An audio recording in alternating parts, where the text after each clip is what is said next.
안녕하세요. 건강지킴이 닥터 MBC 정다윤입니다.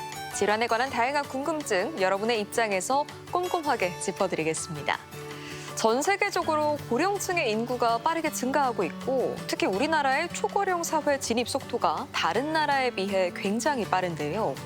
통계청 자료에 따르면 국내 65세 이상의 고령 인구 비중은 올해 약 20%에서 30%, 2050년엔 40%를 넘어설 것으로 전망하고 있습니다. 그래서 최근 저속 노화, 성공 노화가 화제가 될 정도로 노화에 대한 관심은 물론 노화 시기를 늦추기 위한 노력들이 활발하게 진행되고 있습니다. 그래서 오늘은 원광대학교 병원 내분비 대사내과 정진우 교수와 함께 노화와 호르몬 변화에 대해 알아보겠습니다. 노화와 함께 호르몬 분비가 감소하거나 변화하면서 신체와 정신에 다양한 변화가 나타납니다. 중년기 이후 호르몬 감소는 자연스러운 과정이지만 이 과정을 얼마나 잘 이해하고 어떻게 관리하느냐에 따라 삶의 질이 확실히 달라질 수 있다고 하는데요. 그래서 오늘은 내분비 대사내과 전문의 정진우 교수와 함께 노화와 호르몬의 변화에 대해 자세히 알아보겠습니다. 네, 교수님 안녕하세요. 네, 안녕하세요. 네, 요즘 앞서 말한 것처럼 이 저속 노화가 화제입니다. 이 노화는 어떤 건가요? 네, 노화는 일반적으로 누구나 다 안다고 생각하지만 사실은 학자마다 정의가 조금씩 다르기는 합니다. 일반적으로는 성숙기 이후에 나타나는 신체의 전반적인 변화를 뜻하는데요. 네.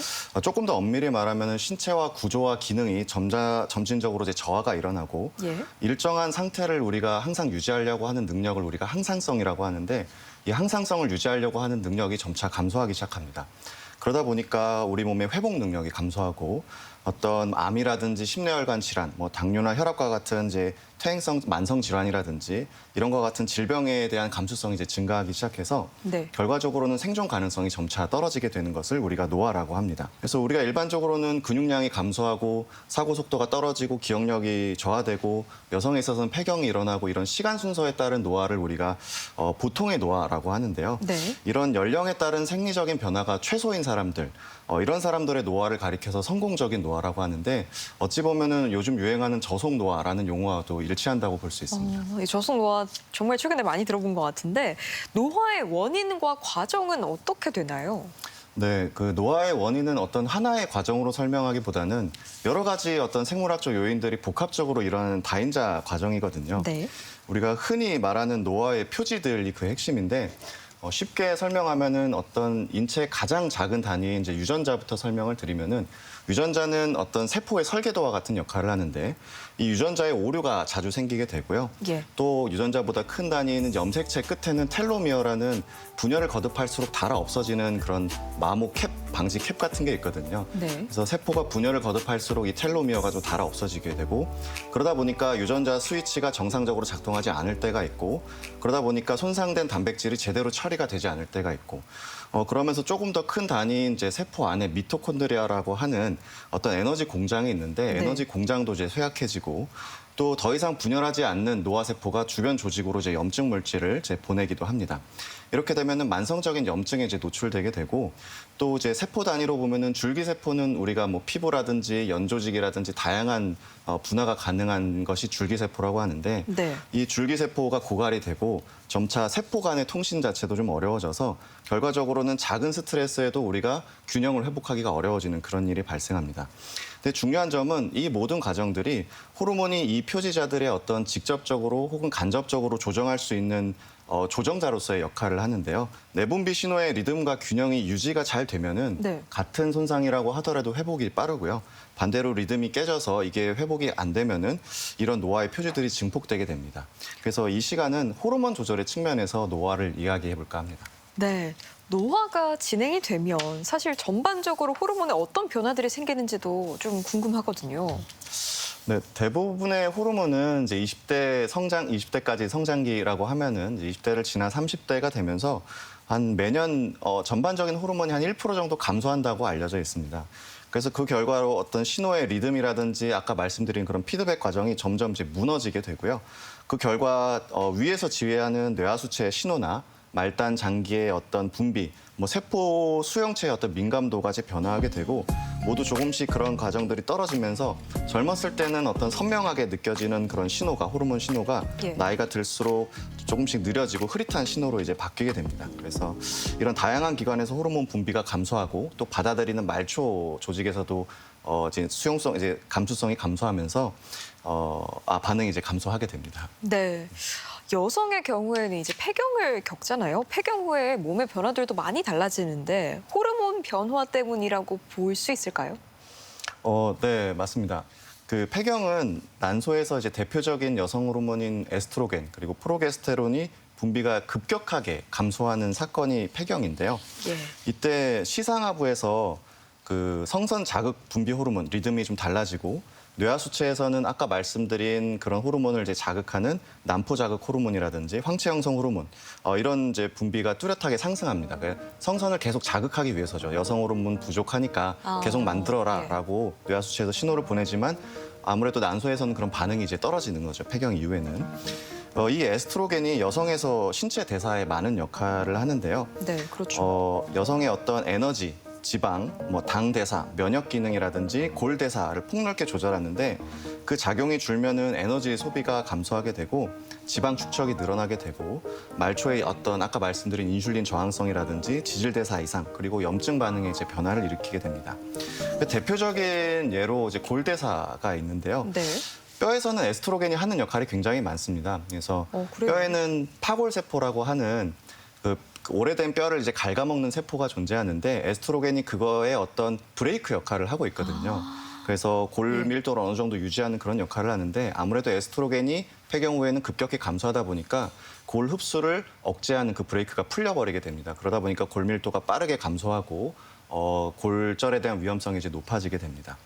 그래서 폐경은 단순히 월경이 멎는 일이 아니라 네. 어떤 전신 호르몬 네트워크가 새 균형으로 다시 설정되는 그런 시기라고 생각하시면 되고요. 이 시기에는 어떤 폐경 여성의 증상이라든지 아니면 골절 위험도나 아까 말씀드린 뭐 당뇨나 고지혈증 같은 대사 위험도를 다방면으로 평가를 해서 만약에 필요하면은 치료가 하시는 것이 중요하겠습니다. 네, 폐경 이후에도 다양한 증상과 변화들이 좀 있는데 그렇다면 이제 모든 폐경 여성의 경우에 호르몬 치료가 필요한 건가요? 아니 꼭 그렇지는 않습니다. 그 여성 호르몬 치료 같은 경우에는 네. 폐경 증상이 심하거나 뭐 안면 홍조나 뭐 야간 발한 이런 증상이 심하거나 질 건조증이라든지 이런 증상이 심할 경우에 해볼 수 있고 네. 또 골절 위험이 굉장히 높은 경우 골밀도가 많이 감소해서 골절 위험이 높은 경우에는 여성 호르몬 치료를 이제 고려하는데 다만 이제 경구요법의 경우는 이제 개인의 위험에 따라서 장기간 하면은 네. 정맥 혈전증이나 뇌경색 위험이 좀 커질 수 있고요. 또 자궁이 있는 분이 에스트로겐만 단독으로 사용하면은 자궁 내막 증식증이나 자궁 내막암이라든지 이런 위험이 어느 정도 올라갈 수 있고 또 에스트로겐과 프로게스테론 병용요법을 할 경우에는 장기간 사용할 경우에는 유방암 위험이 증가할 수 있기 때문에 의사와 충분히 상의를 하고 이득과 위험을 저울질을 해서 치료 여부를 판단하시는 것이 중요하겠습니다. 네, 모두 치료를 하는 건 아니고 심한 경우에는 좀 치료를 고려해 볼 수 있겠다.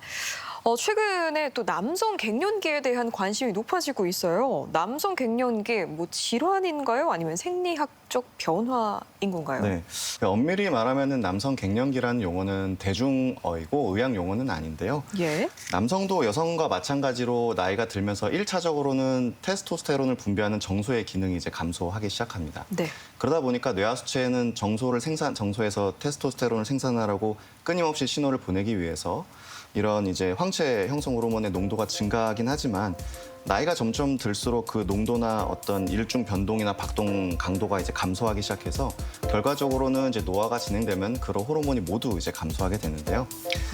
만약에 남성에서 어떤 증상, 예를 들면 뭐 성욕이 저하가 된다든지 성기능에 문제가 생긴다든지 네. 피로감이 심하거나 어떤 기분이 저하가 되거나 근육량이 뭐 많이 감소한다든지 이런 것들이 반복적으로 이제 느껴지게 되면은 이제 진료를 받으셔서 아침에 체열을 이제 하셔서 반복적으로 체열을 했는데 일관적으로 테스토스테론 수치가 낮다. 그리고 증상이 계속 존재한다라고 하면은 이 치료가 필요할 수도 있는데요. 다만 이 테스토스테론 혈증 개인차가 좀 많이 나기 때문에 단순히 나이 들어서 생긴 거예요라고 말씀드리기보다는 뭐 비만하진 않는지, 술을 많이 드시진 않는지, 뭐 흡연과 관계 있는 것은 아닌지, 뭐 이런 다양한 교정 요인을 찾아서 그것을 먼저 교정을 해보고 그럼에도 불구하고 같은 소견이 나타난다라고 하면은 그때서야 치료가 필요할 수도 있습니다. 네, 남성 갱년기 증상에 대해서 짚어주셨는데 그러면은 남성 호르몬 치료가 필요한 경우는 어떤 경우예요? 네, 아까 방금 말씀드린 대로 남성 호르몬 치료는 일단 증상을 뭐 성기능의 문제나 아니면 피로감이 심하거나 뭐 근력이 저하된다든지 이런 증상을 느끼셔야 되고 아침에 반복적인 체열에서 테스토스테론 혈증이 이제 낮은 것이 일관적으로 이제 확인돼야만 이제 치료가 필요한데 말씀드린 대로 가역적인 요인이 중요해요. 그것을 일으키는 다른 요인이 분명히 있을 거라는 전제하에 뭐 수면 상태, 뭐 수면 무호흡증도 그럴 수도 있거든요. 뭐 비만도 그럴 수도 있고요. 이런 음주나 이런 가역적인 요인을 먼저 교정하고 그럼에도 불구하고 이런 상태가 지속된다 그러면은 치료를 고려할 수 있습니다. 네, 나이가 들수록 부신 호르몬 이런 호르몬에도 좀 변화가 생겨요? 네. 그 부신 호르몬도 부신에서도 다양한 호르몬을 분비하는데 네. DHEA 혹은 DHEAS라는 안드로겐 전구체를 이제 분비를 합니다. 예. 남녀 모두에서 생산이 되고요.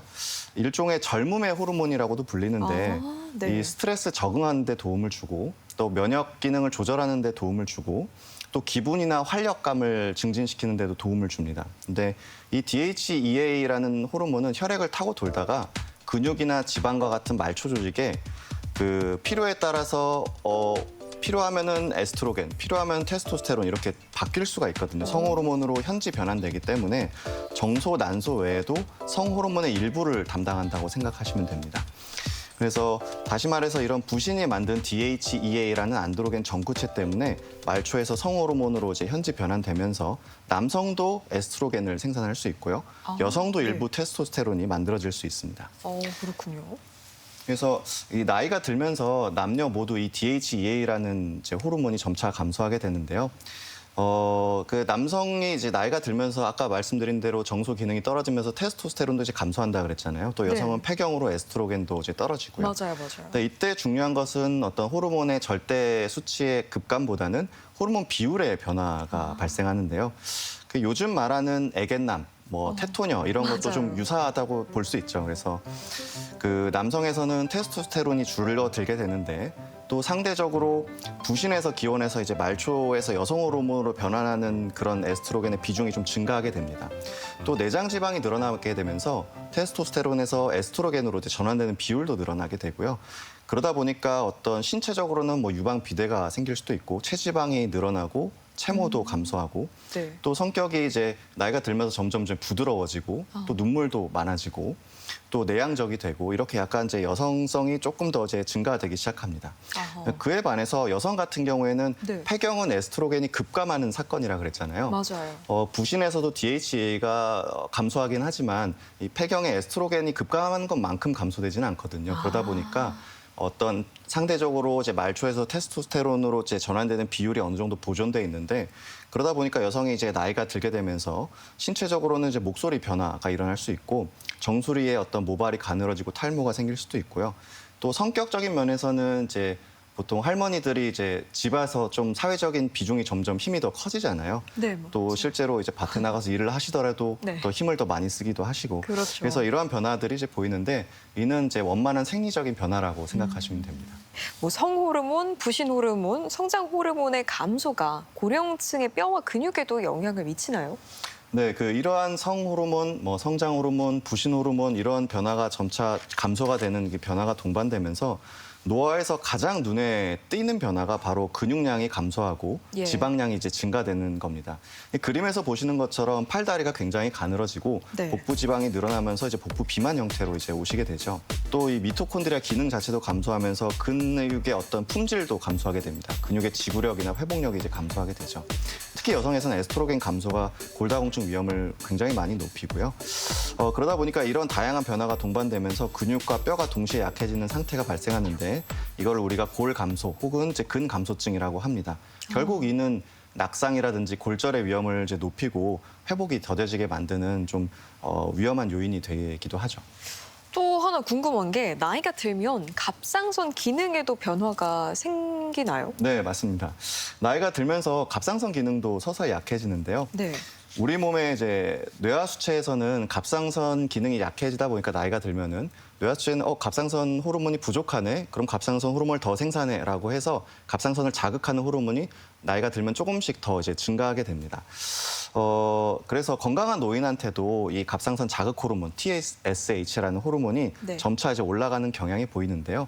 실제로 갑상선 호르몬 분비는 조금 줄지만 동시에 기초 대사율도 줄어들게 되거든요. 그래서 혈중 갑상선 호르몬 농도는 대체로 일정한 농도를 유지하는 경우가 많은데 예. 검사에서는 아까 말씀드린 갑상선을 자극하는 호르몬 TSH만 상승되고 그다음에 갑상선 호르몬 수치 자체는 정상으로 이제 유지하는 경우가 많습니다. 네, 마치 이제 갑상선 기능 저하증처럼 검사 결과에는 표현이 되는데 우리가 이것을 무증상 갑상선 기능 저하증이라고 이제 진단명을 내립니다. 네, 나이가 들면 이제 당뇨 때문에 고생하시는 분들 많잖아요. 이것도 호르몬과 연관이 있다고 보면 될까요? 네, 그 그래프를 보시면은 예. 연령이 이제 올라갈수록 이렇게 공복 혈당도 조금씩 높아지고 또 중요한 거는 그 오른쪽의 그래프를 보시면은 연령이 올라갈수록 식후 혈당 곡선이 더 가파르게 올라가고 그러네요. 더 높게 유지되는 점이 있습니다. 네. 뭐 여러 가지 이제 이유가 있겠지만 대표적으로는 이제 근육량이 줄고 근육은 이제 혈당의 어떤 저장고 같은 역할을 하거든요. 그 근육량이 줄고 내장 지방이 늘어나면서 인슐린에 대한 저항성이 커지고 또 여기에 췌장에서 기본적으로 인슐린 박동성으로 이제 분비하는 그 분비 능력이 줄어들게 되면서 식후 혈당 조절이 점차 이제 둔화되기 시작합니다. 그래서 점차 노화가 진행되면은 공복 혈당도 그렇고 식후 혈당도 그렇고 모두 이제 고혈당이 악화되고 결국 당뇨병으로 이제 발생하게 되는데요. 만약에 당뇨가 진단이 되고 이렇게 고혈당으로 노출되는 시간이 지속되게 된다면은 우리 몸에서 혈관부터 가장 먼저 이제 변화가 일어나게 됩니다. 우리 이제 엔진 오일에 슬러지가 끼면은 네. 엔진의 성능도 떨어지고 차량의 잔고장도 많아지고 결국에는 큰 사고로 이어질 수 있잖아요. 그렇죠. 마찬가지로 혈당이 이렇게 고혈당으로 자주 이제 노출이 되고 한다면은 오래가는 상태로 계속 지속이 된다면은 우리 몸의 혈관 내벽에 어떻게 보면은 당화 슬러지라는 표현이 적절할 수도 있는데 당화 슬러지 같은 것이 이제 예. 끼게 됩니다. 그래서 이 그림에 보시면은 이런 당뇨 환자에서 고혈당이 계속 노출이 되면은 결국엔 혈관 합병증이 이어지는데 뭐 심근경색이나 뇌졸중 같은 어떤 거대 혈관 합병증이 발생할 수도 있고요. 망막병증, 당뇨 신장병증, 뭐 당뇨 신경병증과 같은 어떤 미세혈관도 합병증이 발생할 수도 있습니다. 평소에 호르몬을 좀 건강하게 관리하는 방법도 있을까요? 먹는 거, 그리고 활동하는 거, 그리고 자는 거, 일상생활에서 하는 그 모든 것이 다 중요한데 그거에 네. 대해서 조금 수칙을 몇 가지 말씀드리려고 합니다. 어쩌면은 네. 많은 이제 시청자분들이 알 수도 있는 내용인데 실제로는 지키기가 어려운 또 기본과 같은 일이라고 할 수 있습니다. 우리나라 사람들은 이제 고탄수화물 아니면 뭐 단 음식 또 상대적으로 간이 센 음식 이런 것들을 좀 좋아하잖아요. 맞아요. 근데 그것은 더 이상 이제 50대, 60대가 넘어가서부터는 이게 췌장에서 인슐린이 받아들이기가 힘들어지는 부분이 있거든요. 그래서 이런 것을 조금 이제 고려를 하셔야 되고 입맛이 없고 밥이 맛이 없어서 간식을 드시는 분들이 많은데 간식보다는 식사를 충분히 섭취해서 간식량을 줄이는 것이 가장 중요하겠습니다. 또 규칙적으로 이제 규칙적인 시간에 드시는 것이 중요하고요. 또 배부르기 전에 이제 더 이상 버틸 수가 없거든요. 배부르기 전에 숟가락을 놓게 되면은 한 20, 30분 지나면 포만감이 어느 정도 오르기 때문에 배부르기 전에 숟가락을 놓는 그런 습관도 중요하겠습니다. 그렇군요. 운동 같은 네. 경우에는 이제 근력 운동, 나이가 들수록 이제 근력 운동이 중요하다는 얘기는 많이 들어보셨잖아요. 맞아요. 그래서 근력 운동을 이제 저속 노화의 어떤 기본이라고 생각하시면 되고요. 근력 운동을 기본으로 하면서 할 수 있다면 유산소 운동을 병행하시는 것이 이런 이제 노화를 예방할 수 있는 그런 이제 지름길인데요. 그 운동은 매일 조금씩 꾸준히 한다는 거가 가장 중요하겠죠. 예. 그래서 이런 이제 운동을 많이 하면은 결과적으로는 성장 호르몬 분비나 테스토스테론 분비나 이런 거를 자극하기 때문에 스트레스 완화나 근육량을 지키는 데도 도움을 줍니다. 많은 분들이 이제 진료실에 와서 이런 얘기를 해요. 잠이 너무 안 와요. 뭐 연세가 있으신 분들이 잠을 자도 계속 깨요. 혹은 뭐 이제 낮에도 계속 졸아요. 이런 말씀을 많이 하시는데 그게 이제 잘 준비는 아까도 말씀드렸지만 이미 아침에 눈 뜬 그 순간부터 잘 준비가 시작된다고 보시면 되거든요. 네. 그래서 낮부터 햇빛을 쬐고 나가서 활동을 하고 세로토닌을 얼마나 많이 생성을 시키느냐가 또 낮에 멜라토닌으로 얼마나 많이 전환시킬 수 있냐로 이제 이어지기 때문에 낮에 활동을 많이 하고 햇빛을 얼마나 쬐느냐가 중요하다고 할 수 있습니다. 또 수면 환경 개선 같은 것도 중요하고요. 핸드폰, TV 이런 것도 빛 같은 것도 많이 피하시고 매일 규칙적인 시간에 또 일정 시간 이상 수면을 확보하시는 것이 중요하겠습니다. 네, 오늘 이 시간에는 내분비 대사내과 전문의 정진우 교수와 함께 노화와 호르몬 변화에 대해 알아봤습니다. 네, 교수님 오늘 말씀 고맙습니다. 감사합니다.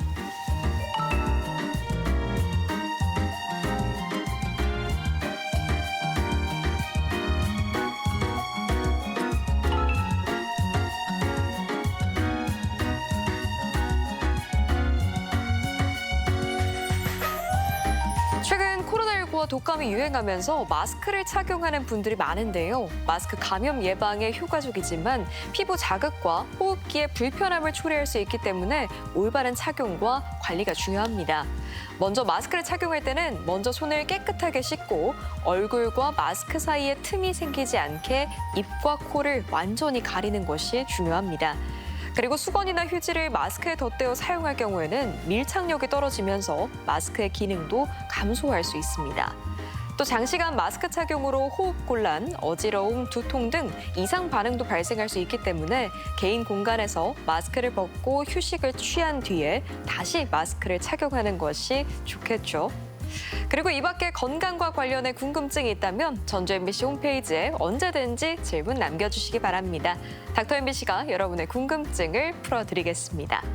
저희가 준비한 소식은 여기까지고요. 다음 주 이 시간에 다시 찾아뵙겠습니다. 고맙습니다.